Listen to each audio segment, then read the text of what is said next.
The conference room smelled like stale stumped-down coffee and nervous sweat, a specific olfactory blend that usually preceded a disaster in the Seattle tech scene. I sat at the head of the mahogany table, my hands resting flat on the cool surface of my MacBook Pro. I wasn't nervous. Nervousness is a reaction to uncertainty, and I was never uncertain about my code. I was the lead back-end engineer at Streamline startup that had spent the last 5 years trying to disrupt the logistics supply chain. And for 5 years, I was the one who made sure the disruption actually happened instead of just timing out. Standing at the whiteboard was Brad. Brad was the founder's son, a 27-year-old with a shiny MBA, a smile that looked like it was purchased from a catalog, and a brand new title, Chief Technology Officer. He had held the position for exactly 4 days. Those 4 days, he had managed to use the words synergy, paradigm, and blockchain in a single sentence, which I'm pretty sure is a felony in at least 3 jurisdictions. Caleb, Brad said, pointing a laser pointer at my projection. The red dot wavered on the screen, dancing over the architecture diagram of the Note 7 optimization module I had spent the last 6 months building. I'm looking at this, and honestly, it looks like spaghetti. It's heavy. It's bloat. The room went quiet. The other 6 engineers, my team, stared at the table. They knew Node 7 wasn't bloat. Node 7 was a masterpiece of load-balancing logic. It was the reason our platform could handle 10,000 concurrent requests without melting the servers into silicon slag. It was the engine. You don't look at a Ferrari engine and call it cluttered just because you don't know what a camshaft does. It's not bloat, Brad, I said, my voice steady. Adjusted my glasses. It's the latency reduction protocol. It bypasses the legacy SQL queries and routes directly through the cache memory layer. It improves throughput by 20%. If you remove it, the API response time jumps from 50 milliseconds to 3 seconds. Brad laughed. It was a wet, condescending sound. 3 seconds? Who cares? Users wait longer for their Uber. Look, I'm the CTO now. My dad put me here to streamline this company for the acquisition. ORION Technologies is looking for lean code. Kayla lean. He walked over to the dev console that was mirrored on the big screen. My stomach tightened. He had admin access. I had told the founder, Jerry, that giving Brad admin access was like giving a chimp a loaded handgun. But Jerry had just patted my shoulder and said he needs to feel empowered. Kayla, we don't need this complex back-end voodoo. Rat announced, his fingers hovering over the keyboard. We need a clean main branch. Simple? Elegant? Brad, I said, my voice dropping an octave. Don't touch the repository. I'm cleaning house, he sneered. He highlighted the Node 7 directory. The entire module, the core logic for the upcoming merger data migration. Brad, if you delete that, the staging environment collapses. I warned, standing up, since we have auto-deploy to production enabled for the demo tomorrow. You worry too much. That's your problem. You're an obstructionist, he said. And then, with a theatrical flourish that belonged in a bad Broadway play, he hit delete, then commit, then push. The screen flickered. The terminal window scrolled green text for a second, then stopped. Done. He dusted his hands off. Leaner already. The silence that followed was absolute. It wasn't just quiet. It was a vacuum. I lead junior dev, a kid named Marcus, who I trained from scratch, looked like he was about to vomit. He looked at me, his eyes wide, pleading for me to fix it. But I couldn't fix it. Not this time. You just deleted the logic layer, I said, sitting back down. I felt a strange calm wash over me. It was the calm of a demolition expert watching the charges go off exactly as planned, even if they were set by an idiot.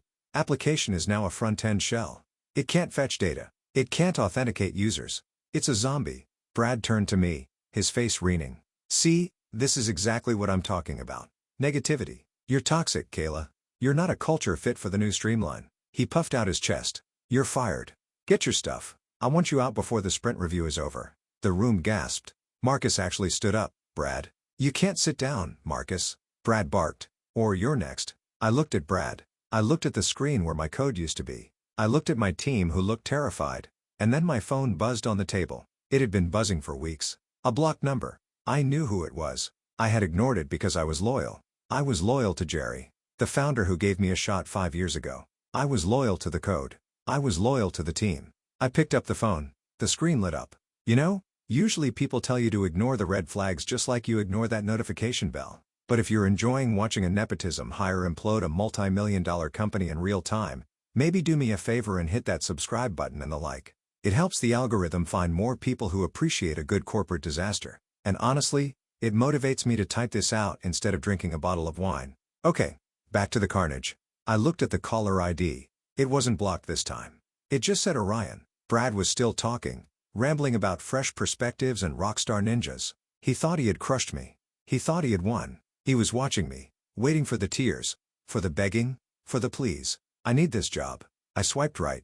I put the phone to my ear. This is Kayla, I said. The voice on the other end was smooth, professional. It was Elias Thorne, VP of Engineering at ORION Technologies, the very company that was supposed to buy Streamline for $350 million next week. Kayla, Elias said, we haven't heard back from you regarding the offer. We're finalizing our due diligence on Streamline tomorrow. Honestly, looking at their architecture docs, you're the only reason we're still interested. The rest of it looks like, well, a mess. I looked at Brad. He was smirking, arms crossed. Yes, he said into the phone. My voice clear enough for everyone in the room to hear. I accept Orion's offer. Brad's smirk faltered. Who is that? I can start immediately, I continued, ignoring Brad. Actually, I'm free right now. My schedule just cleared up unexpectedly. Elias paused on the line. Oh, that's fast. Everything okay on your end? Everything is perfect, I said, locking eyes with the founder's son. I'll see you in an hour. I hung up. I closed my MacBook. I stood up and unplugged my charger. The winding sound of the cord retracting was the only noise in the room. Good luck with the deploy, Brad, I said. I walked toward the door. I didn't look back at the screen. I didn't look back at my team. I walked out of the conference room, my heels clicking on the polished concrete floor, leaving behind 5 years of my life and a system that was currently bleeding out into the digital void. Brad shouted something after me. Something about insubordination and security escort, but I barely heard him. I was already doing the math in my head. Node 7 handled the authentication tokens. Without it, the admin panel would lock out everyone, including Brad, within 50 minutes when the cache expired. He didn't just fire me. He just locked himself inside a burning building and threw away the key. The walk from the conference room to my desk was less than 50 feet, felt like crossing a border between two warring nations. The open plan office of Streamline hummed with the usual mid-afternoon energy. Sales guys were ringing gongs. Marketing was arguing about font kerning and the espresso machine in the break room was screaming. None of them knew that the company was already dead. They were walking around on a corpse that hadn't started to smell yet. I reached my desk, a standing desk set up with 3 vertical monitors, mechanical keyboard that sounded like rain on a tin roof, and a single succulent that I had somehow kept alive for 4 years. I grabbed a cardboard box from the supply closet. It was a happy onboarding box that was meant for new hires. The irony tasted like copper in my mouth. I didn't take much. My personalized keycaps, my noise-canceling headphones, a framed photo of my cat, Pseudo. I left the company hoodie. I left the branded water bottle. I left the year 5 plaque they had given me last week, which was made of cheap acrylic and already scratched. Kayla, I turned. It was Greg, the lead sysadmin. Greg was a man who looked like he lived in a server rack, pale, vibrating with caffeine, and wearing a t-shirt that said, "There is no place like 127.0.0.1. He was the only person in the building who understood the infrastructure as well as I did. Mostly because he had to wake up at 3 a.m. when things broke. Is it true? Greg whispered, looking over his shoulder toward the glass-walled conference room where Brad was still gesticulating wildly at the whiteboard. Did he actually did RMRF the optimization module? He didn't use the command line, Greg, I said, dropping my stapler into the box. He used the GUI. He clicked delete and then confirmed it. He thinks he's leaning out the code. Reg's face lost what little color it had. He looked like he'd seen a ghost, but the API gateway, the load balancers rely on Node 7 to route traffic. If that module is gone, the health checks will fail in about I glanced at my Apple Watch. 9 minutes. Then the autoscaler will try to spin up new instances to compensate for the failed ones. But since the base image pulls from the main branch, the one Brad just committed to, new instances will spin up broken. It's going to be a loop, Greg horrified. Infinite crash loop. AWS is going to bill us for thousands of instances spinning up and dying every second. Yep, I said, popping a stress ball into my box. I have to stop the deploy, Greg said, reaching for his phone. Don't, I said. My voice was sharp, cutting through his panic. He stopped. What? He fired me, Greg explicitly. For obstruction. If you intervene now, you're undermining the CTO. You're obstructing his vision. I leaned in close. Brad has admin access. If you try to roll back, he'll see it. He'll fire you too. And you have a mortgage and twins on the way. Greg swallowed hard. He looked at the server status dashboard on the big screen on the wall. All the lights were green, green, green, green. It was the calm before the red storm, so we just let it burn. It's already burning, Greg. Just waiting for the smoke detectors to notice. I picked up my box. Do me a favor. Don't fix it. Not tonight. Let him see what lean looks like. Greg looked at me with a mixture of terror and awe. He nodded slowly. I didn't see you. I was in the bathroom. Good man. I walked toward the elevator. The office felt surreal. I saw the head of sales high-fiving a junior rep. Just closed the deal of the quarter. He shouted. I almost felt bad for him. Commission check was never going to clear. The company's valuation was tied to the technology, and the technology was currently eating itself. As I waited for the elevator, my phone buzzed again. A Slack notification. I hadn't been revoked yet. It was from Marcus, the junior dev in the conference room. Marcus, he's trying to run the build manually. It's throwing error 5003s. He's yelling at the compiler. I didn't reply. I just deleted the app from my phone. Elevator doors opened. I stepped in. As the doors closed, I saw Brad storming out of the conference room, his face a mask of confusion. He was holding his laptop like a shield. He looked around the room, perhaps looking for me, perhaps looking for anyone to blame. Our eyes met through the narrowing gap of the steel doors. I didn't smile. I didn't wave. I just stood there holding my box of personal effects, watching him realize that he was alone. The doors shut. The whoosh of the descending car was the most peaceful sound I had heard in 5 years. I walked out of the building and into the gray Seattle drizzle. The air was cold and wet. I took a deep breath. It smelled like rain and exhaust, not stale coffee and fear. I hailed a lift. Where to? The driver asked. Do you know the Orion Technologies building in South Lake Union? I asked. The big glass one. Yeah. Take me there. I leaned my head against the cool window. My phone buzzed again. This time an email notification. Access revoked. Your Google Workspace account for Streamline has been suspended. I smiled. He was quick with the admin panel when he was panicked. But he was too late. I wasn't just an employee anymore. I was the competition. And I was on my way to sell the only thing that mattered, the blueprint in my head. Orion Technologies didn't have an open plan office. They had architecture. Lobby was a cathedral of glass and steel with a waterfall cascading down one wall that probably cost more than Streamline's entire series of funding. I walked to the reception desk, my happy onboarding box tucked under my arm like a nuclear football. Kayla for Elias Thorne, I told the receptionist. She didn't ask for ID. She didn't check a list. She just pressed a button under the desk. He's expecting you in the Sky Lounge, 40th floor. Elevator ride was smooth, silent, and fast.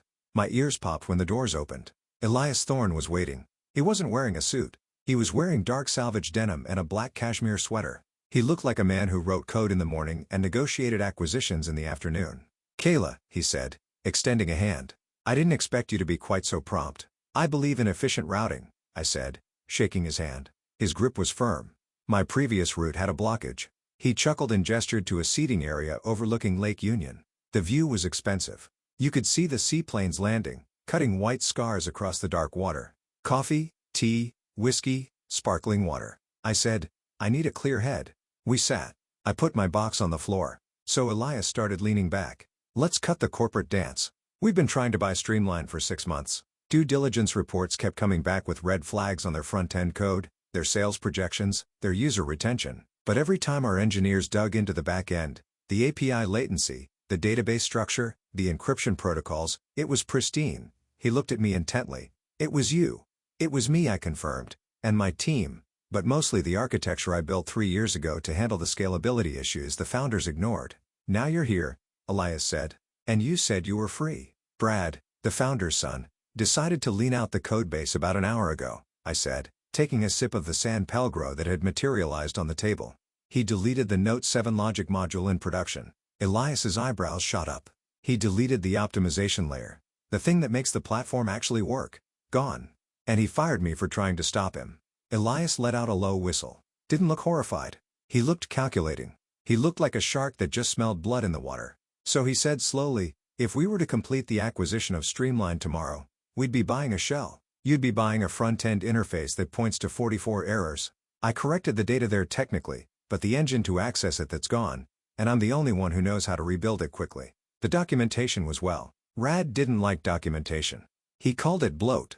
Elias smiled. It was a genuine smile this time. Kayla, I'm going to be honest. We don't want Streamline.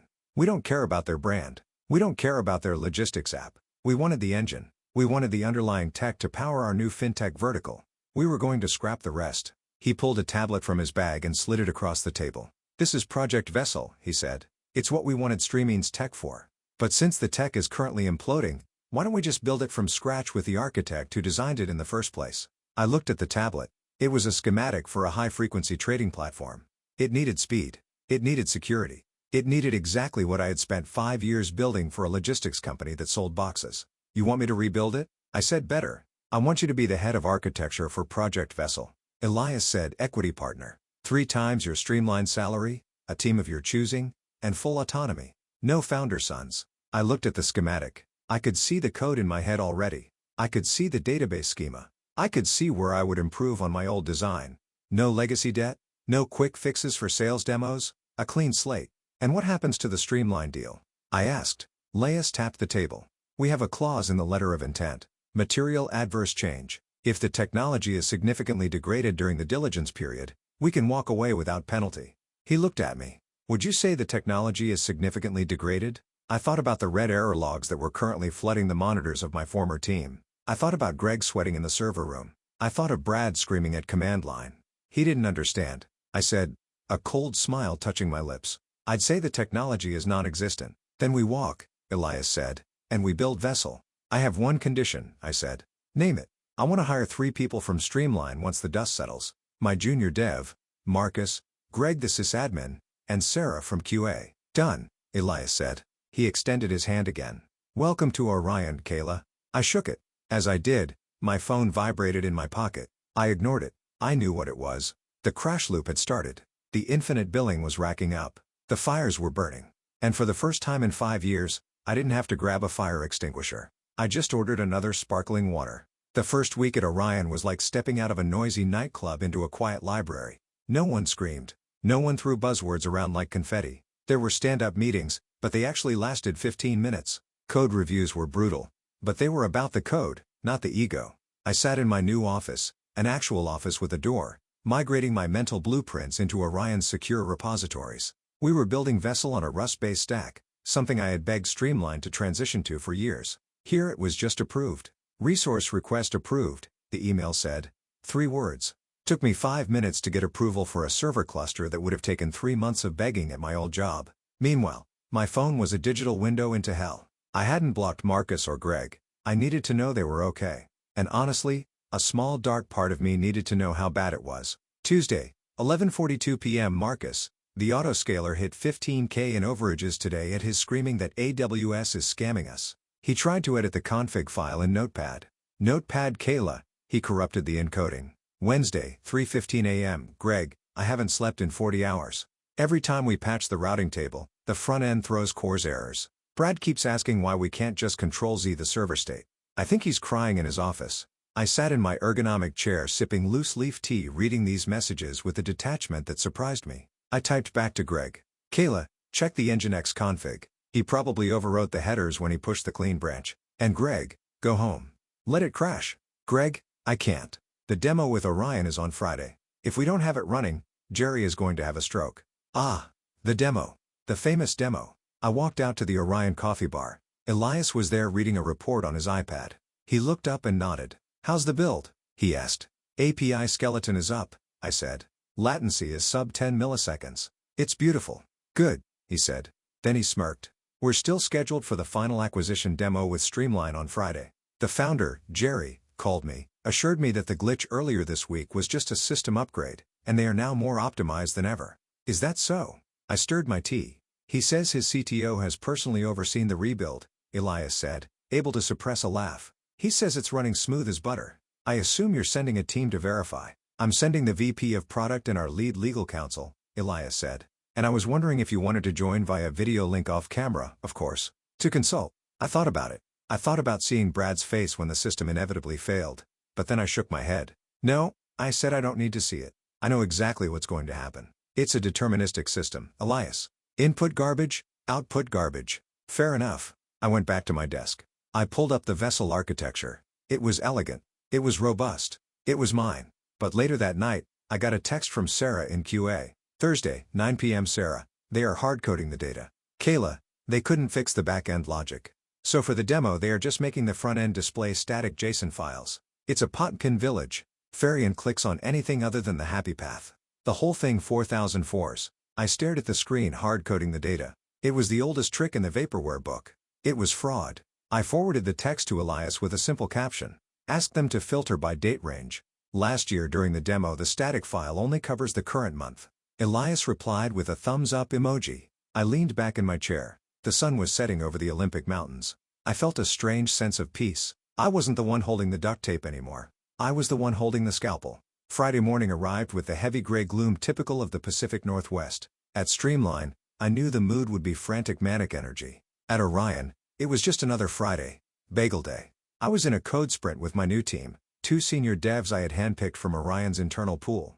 We were building the authentication microservice. Was quiet, focused work, but my second monitor had a terminal window open, not to a server, but to a group chat with Marcus, Greg, and Sarah. I had named the chat Lifeboat. 10 a.m. Sarah, the Orion team is here. Suits, lawyers, they look serious. Brad is sweating through his blazer. He smells like Axe body spray and desperation.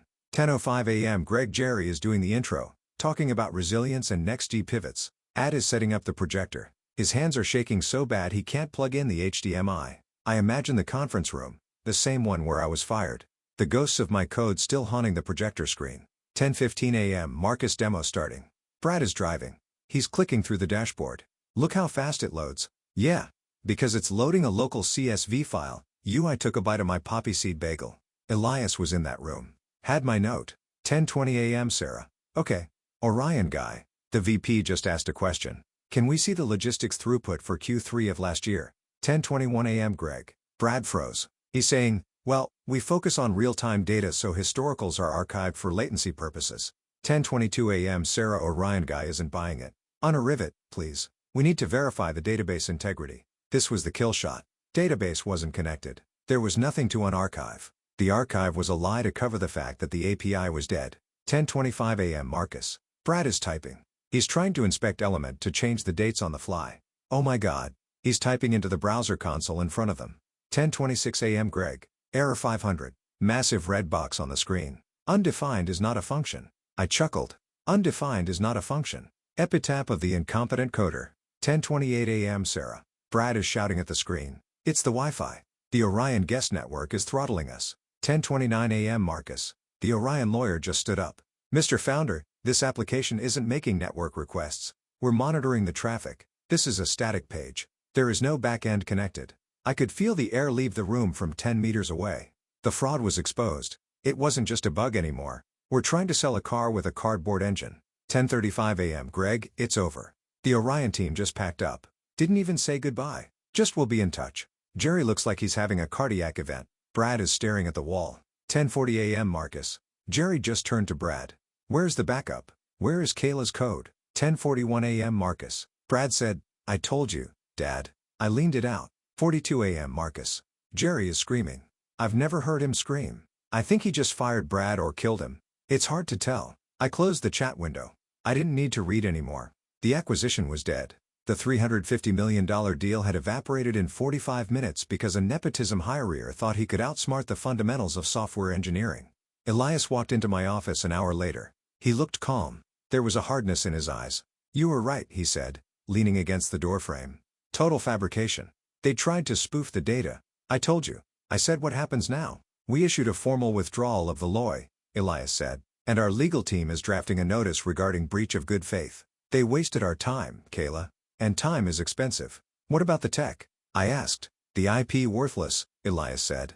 Without the logic layer you built, it's just spaghetti code and a nice UI. We're not buying it. We're building Vessel. He paused, then smiled. By the way, their founder, Jerry, he asked about you as we were leaving. Oh, he asked if we knew where you went. He said there was a misunderstanding regarding your employment. What did you say? I said I had no idea. Elias lied smoothly. I told him good talent is hard to find. That was kind of you. We protect our assets, Kayla, and right now, the most valuable asset we have. I turned back to my screen. The Vessel code was compiling. No errors, no warnings, just clean, efficient execution. Back to work, I said. 2 weeks later, the silence from Streamline was deafening. Usually, when a deal falls through, there's a press release, a spin about strategic misalignment or market conditions. But there was nothing, just radio silence. At Orion, Project Vessel was hitting every milestone. My team was a machine. We were moving so fast that Elias had to hire 2 more project managers just to keep track of our velocity. I was working hard, but I wasn't exhausted. I went home at 6 p.m. I cooked dinner. I actually read books that weren't O'Reilly technical manuals. I was at a coffee shop in Capitol Hill on a rainy Saturday reading a novel when I saw him. It was Marcus, my former junior dev. He looked 10 years older, had dark circles under his eyes that looked like bruises. He was staring at a laptop screen, frantically typing. "Marcus," I said, approaching his table. He jumped, nearly knocking over his latte. When he saw me, his shoulder slumped. "Kayla, oh God. Hi. You look terrible," I said, sitting down opposite him. "I haven't slept in 3 days," he rubbed his face. "It's a nightmare, Kayla. A literal nightmare." "What's happening?" "Investors are pulling out," he whispered. "VC firm that led the Series B, they found out about the demo. They found out about the fake front end. They're auditing everything. They froze the bank accounts and Brad gone. Jerry fired him effectively immediately after the demo, but the damage is done. We can't restore the old code because the backups were on a rotation that well. Brad canned the S3 bucket subscription to save money 2 weeks before he fired you." I closed my eyes, deleted the backups. "He thought they were redundant," Marcus said, his voice cracking. "So, we have nothing. We're trying to reverse engineer your logic from compiled binaries, but it's impossible. It's like trying to unbake a cake." "You can't," I said softly. "The obfuscation protocols I installed would make that take years." "I know," Marcus said. "We're patching things with duct tape. We're hard-coding customer requests manually. Like when a big client wants a report, have to go into the SQL database, run a query, export it to Excel, and email it to them, pretending it came from the system. We're human API." He looked at me with pleading eyes. "Kayla, Jerry is desperate. He's been asking everyone if they've heard from you. He says he'll offer you double, triple, equity, anything." I looked at Marcus. I felt a pang of sympathy for him. He was a good kid. He didn't deserve this. "Marcus," I said, "I can't go back. Know that the bridge isn't just burned. It's nuked." "I know," he sighed, but I slid a business card across the table. It wasn't my card. It was for Orion's HR department. "We're hiring for the vessel team. I need a front-end lead who knows how to deal with high-pressure environments." Marcus stared at the card. "Orion. But they hate us. They hate Streamline." I corrected. "They love competent engineers who were held hostage by idiots. Apply. Use me as a reference." Marcus looked like I had just handed him a winning lottery ticket. "Are you serious? I already cleared it with Elias. Same goes for Greg and Sarah." "Get out, Marcus. The ship is sinking. Stop bailing water." He pocketed the card. "I'll apply tonight." "Thank you, Kayla. Seriously, just don't use Brad as a reference." I joked. "Who?" Marcus cracked a grim smile. I walked home feeling lighter. The collapse of Streamline wasn't my fault. It was a tragedy of arrogance, but I could save the people who actually did the work. That evening, I got an alert on my phone. A Google News notification for Streamline Logistics. Headline: Streamline Logistics CTO ousted amidst acquisition collapse. Investors allege technical malpractice. I poured myself a glass of wine and clicked the link. The article detailed the disastrous demo. It mentioned internal sources describing a toxic culture of nepotism. Didn't mention me by name. I was just the former lead engineer whose departure precipitated the crisis. I was the ghost in the machine. And the machine was finally breaking down. But the real twist was yet to come. I didn't know it yet, but Jerry wasn't done. He was about to try one last desperate Hail Mary that would bring him right to my doorstep. The legal courier arrived at Orion on a Tuesday. He looked out of place in the sleek glass lobby holding a thick manila envelope. He wasn't delivering lunch. He was delivering a war declaration. Elias called me into his office. The envelope was open on his desk. "We've been served," Elias said, his face unreadable. "Who?" I asked, sitting down. "Stream Logistics, or rather their remaining legal counsel before they quit." Elias slid a document toward me, "Pursuing Orion for predatory hiring practices and accusing you specifically of intellectual property sabotage and planting of malicious code." I picked up the document. The legalese was dense, but the accusation was clear. Jerry was claiming that I had intentionally booby-trapped the code before I left, causing the system to fail during the demo. He was claiming Node 7 was a logic bomb. "This is insane," I said, tossing the paper back. "I didn't plant a bomb. Built the load-bearing walls. Brad knocked them down with a sledgehammer. The collapse wasn't sabotage. It was gravity." "I know that," Elias said calmly. "And our forensic audit of the Git logs, which we can subpoena, will prove that. Brad's commit history is a smoking gun. But Jerry is desperate. He's trying to freeze our development of Vessel. He thinks if he ties us up in court, he can force a settlement or get us to buy his scraps. So what do? "We don't settle," Elias said, his eyes hardening. "We invite them over." "Excuse me. We're holding a deposition here tomorrow. We're going to let Jerry say these things under oath, and then you're going to walk into the room." I felt a cold shiver of anticipation. "He doesn't know I'm the head of Vessel. He knows you're here. He doesn't know you're the architect of the thing that's about to put him out of business. He thinks you're just a disgruntled employee we picked up for cheap." The next morning, Orion conference room was set up like a tribunal. On one side, Orion's legal team, sharks in Italian suits. On the other, Jerry and a very tired L-looking lawyer who looked like he was working on a contingency fee. I watched from the adjacent room via the one-way mirror. It was a classic interrogation setup. Jerry looked terrible. He had lost weight. His hair was disheveled. He was pounding the table. "She destroyed it," Jerry shouted. "System worked perfectly for 5 years. She leaves and suddenly it collapses. That's not a coincidence. That's sabotage. She deleted the keys." Mr. Founder, Orion's lawyer, said smoothly, "Our records indicate that a user named Brad Admin initiated a deletion of the Node 7 directory at 2:14 p.m. on the day in question. Are you familiar with this user?" Jerry sputtered. Brad was optimizing. He was cleaning up her mess, but she left traps, dependencies that were undocumented. Undocumented dependencies? The lawyer asked. Or simply the code itself? "It's the same thing," Jerry yelled. "She made herself indispensable on purpose. That's extortion." "No, Mr. Founder," the lawyer said. "That's engineering." Elias signaled to me it was time. I opened the door and walked into the conference room. The silence was instant. Jerry stopped mid-shout. His eyes locked onto me. I wasn't wearing my old hoodie and jeans. I was wearing a tailored blazer. I looked like money. I looked like power. "Hello, Jerry," I said, taking the empty seat next to Elias. "You," Jerry pointed a shaking finger at me. "You ruined my company." "I built your company," I said, my voice ice cold. "For 5 years. I kept it running while you spent your series on office furniture and your son's salary. I warned you about giving him admin access. I documented every risk. You signed off on it." I slid a folder across the table. "These are the logs," I said. "Every keystroke, every commit." "Brad didn't just delete the module, Jerry. He tried to replace it with code he copied from a Stack Overflow thread from 2015. Code that was incompatible with your library versions. He didn't just break the car. He poured sugar in the gas tank." Jerry looked at the logs. He didn't understand them, but he understood the confidence in my voice. "We are countersuing. Elias announced for defamation and for frivolous litigation intended to impede our business. Unless," Jerry looked up. "Unless what?" "Unless you drop this lawsuit immediately, admit publicly that the failure was due to internal mismanagement." And Elias paused, smiling. "Release Marcus, Greg and Sarah from their non-compete clauses effective immediately." Jerry looked at his lawyer. The lawyer shook his head. "It's over," the sheikh said. Jerry slumped in his chair. He looked small. Bluster was gone. The denial was gone. All that was left was the math.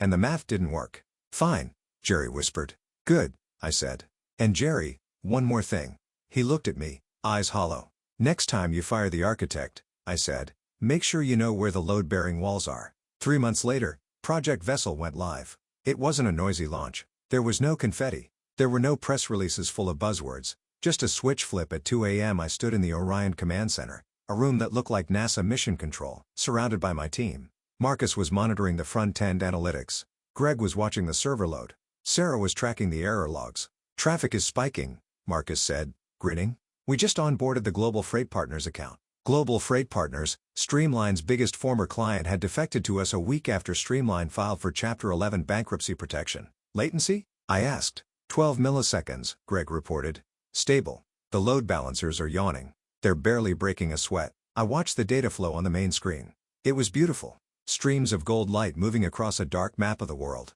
Each stream was a transaction, a shipment, a confirmation. It was the system I had always wanted to build, running on hardware that could actually support it. "No errors," Sarah said. "Zero. It's clean, Kayla." I let out a breath I felt like I'd been holding for 5 years. "Good work, team," I said. "Let's order pizza." The celebration was low-key. We ate pizza and drank craft beer in the lounge. The vibe was different here. There was no fear. We knew the system worked because we built it right.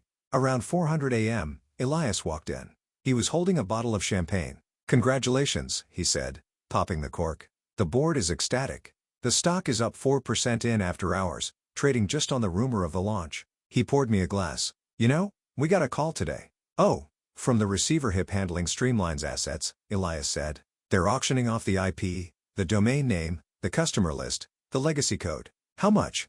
I asked Pennis. "Nobody wants the code. It's tainted. But the customer list, we already have most of them." Elias laughed. "It's worthless, Kayla. The whole thing. It's a cautionary tale." I took a sip of champagne. It tasted like victory. "What about Jerry?" I asked. "And Brad?" "Brad is pursuing other opportunities." Elias made air quotes. "I heard he's trying to pivot into crypto or AI art, something where you don't need to know how things work." Jerry retired. Forced retirement. He lost everything. The house, The boat. Investors sued him for breach of fiduciary duty. It was a grim fate, but I couldn't find it in myself to be sad. They had treated people like disposable cogs. They had treated code like magic. That just happens. They refused to respect the craft. Marcus, I called out. Yeah, boss. He had a slice of pepperoni in one hand and a tablet in the other.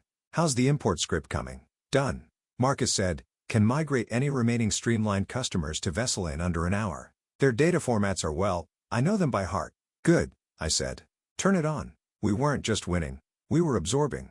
We were the bigger organism. As the sun came up over Seattle, painting the Space Needle in pink and orange, I realized something. I wasn't angry anymore. The rage that had fueled me during the firing, the cold fury during the deposition, it was gone. It was just a builder, and I had built something that lasted. My phone buzzed. It wasn't a text. It was a linked notification. Brad has viewed your profile. I smiled. I didn't view his back. I didn't block him. I just let it sit there. Let him see the title. VP of Engineering, ORION Technologies. Let him see the success. Let him see what he deleted. I put my phone down and turned back to the screen. Greg, I said, let's run a stress test. I want to see if we can handle double the load. You got it, Kayla. The work continued. The code compiled. The world kept turning. The final act of the streamlined tragedy didn't happen in a courtroom or a boardroom. It happened in an email. 6 months post-collapse, the liquidation firm handling Streamline's cadaver reached out to Orion. They weren't trying to sell us anything anymore. They were asking for help. Subject, urgent decryption request/Liaisi database. I sat in my corner office reading the email on my 32-inch monitor. The liquidators were trying to extract historical data to satisfy a tax audit for the failed company, but they couldn't access the archives. The backups, the ones Brad hadn't deleted, were encrypted, and the private key used to encrypt them lived in a secure vault that required two-factor authentication. The two factors were 1. CTO's authorization, Brad, whose access was revoked. 2. The lead engineer's authorization, me. They were locked out of their own history. Elias stood by my desk. You don't have to help them. You know, legally, you have no obligation. They fired you. I know, I said, but there are customer records in there. Innocent businesses who need their tax documents. It's not their fault Brad was an idiot. So, you're going to unlock it. I'm going to go there. I said last time I drove to the old office. The building looked the same, but the logo was gone from the glass doors. Inside, it was a ghost town. Desks were piled in the corner. Monitors were stacked like dominoes.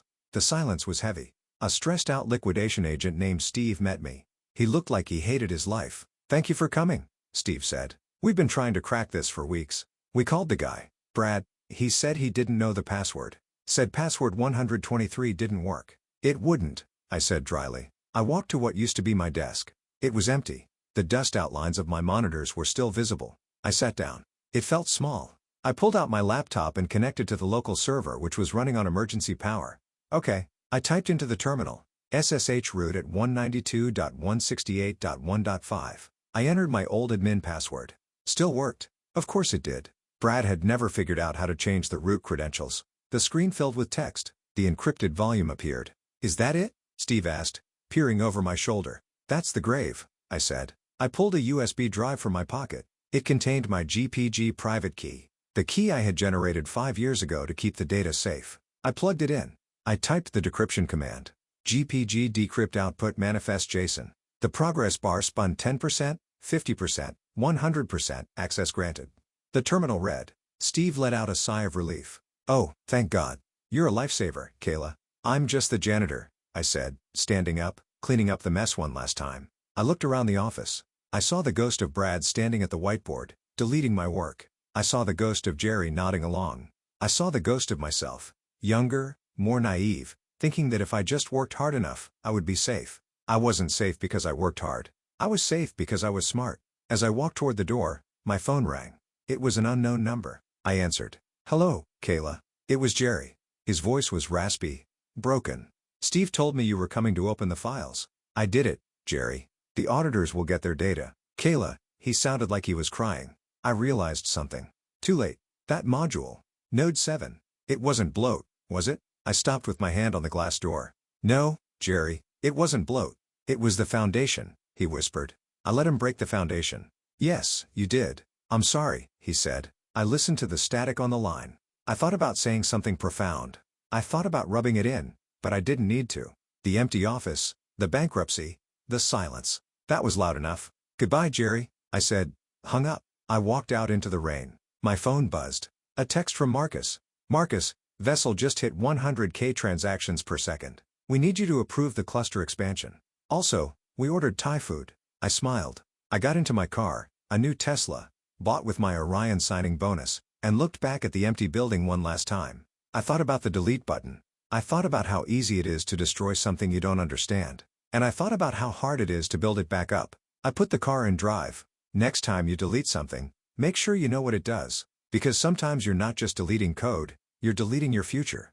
I merged onto the highway, heading back to Orion, back to the builders, back to work.